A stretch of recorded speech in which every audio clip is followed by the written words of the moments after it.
বাংলাদেশের উত্তর পূর্ব প্রান্তে সিলেট জেলার সীমান্ত ঘেঁষে এক অদ্ভুত মনোরম স্থান হলো তামাবিল বর্ডার। সীমান্তের শেষ বর্ডার, ইন্ডিয়া বাংলাদেশের সীমান্ত বর্ডার। ভারতের মেঘালয় রাজ্য খুব কাছেই, দেখা যায় চোখ দিয়ে, খালি চোখে।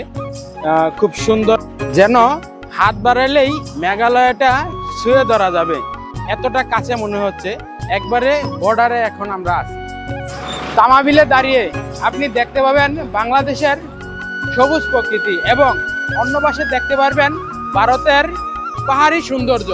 প্রকৃতিতে ঘেরা এই দুই জেলার সীমান্তবর্তী এলাকা, এটা দুই দেশের, ভারত এবং বাংলাদেশের সীমান্ত এরিয়া হলো এই তামাবিল এরিয়া।